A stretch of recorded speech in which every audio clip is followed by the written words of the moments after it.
Juba, the United Kingdom, UK, has warned South Sudan against reliance on humanitarian support from foreign governments amid growing pressure on international aid budgets.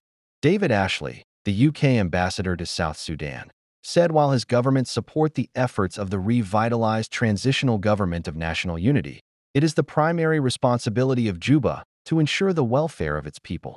Humanitarian aid cannot be the long-term solution for South Sudan. The world is changing fast, and international aid budgets are facing unprecedented pressure, Ashley said in a statement published Thursday and viewed by Sudan's Post. It is therefore imperative that South Sudan uses its own resources more effectively to support the essential needs of its people. The UK can complement, but cannot replace, the efforts of the South Sudanese authorities, the ambassador added. Mr. Ashley also emphasized good governance and accountability for aid to reach intended recipients effectively, stating that to make aid go further requires peace and better governance, things that we can support but which only the government of South Sudan can ensure. The ambassador was announcing $139 million of bilateral humanitarian, health and education assistance for the South Sudanese people from the United Kingdom's Foreign, Commonwealth and Development Office, FCDO. This is in addition to the assistance the UK provides to South Sudan through multilateral organizations and initiatives such as the World Bank, Global Partnership for Education, and Gavi. Given the pressing needs in South Sudan, the UK will provide £103 million, $139 million of bilateral aid this year to help the South Sudanese people face the humanitarian, conflict, and climate crises, access healthcare, and get children into school, said Ashley. The announcement brought the total of UK bilateral assistance to South Sudan to over $2.7 billion since South Sudan's independence in 2011.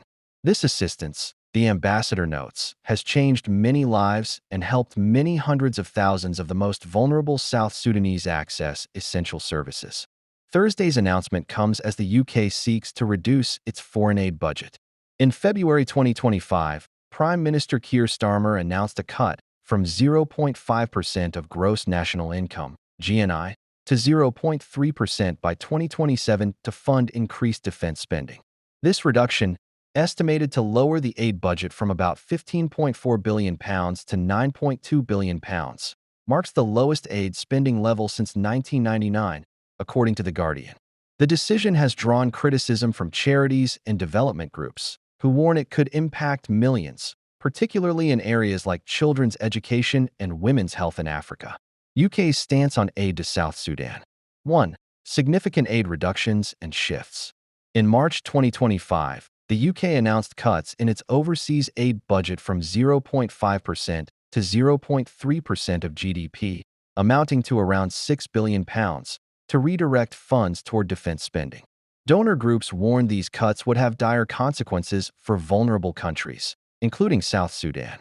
According to a recent government review, July 2025, support for Sudan will fall from £145 million last year to £120 million this year, while funding for Ethiopia, Somalia, and others will also be significantly reduced. 2. Dependency concerns and warnings. Critics, including NGO leaders, argue that sustained reliance on aid fosters vulnerability, inefficiency, and lack of local resilience machinery. Many call this a cycle of aid dependency that undermines development. Some EU and UK policy documents acknowledge that South Sudan remains heavily reliant on humanitarian support, with over 75% of the population requiring assistance in 2023. 3. UK diplomatic signaling. Through reports and ministerial visits, the UK has emphasized the need for political reforms, fair elections, and unrestricted humanitarian access in South Sudan as pathways toward stability and eventual reduction in aid dependency. As part of broader regional responsibilities, the UK has participated in joint efforts at humanitarian conferences, highlighting the broader crisis tied to the conflict in Sudan and effects spilling over into South Sudan. So what does this mean? The UK is alerting South Sudan to the risks of becoming excessively dependent on external aid, particularly amid ongoing budget reductions.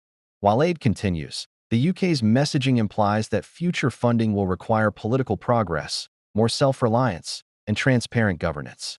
Critics worry these policy moves could leave millions without essential services, especially women, children, refugees, and displaced communities.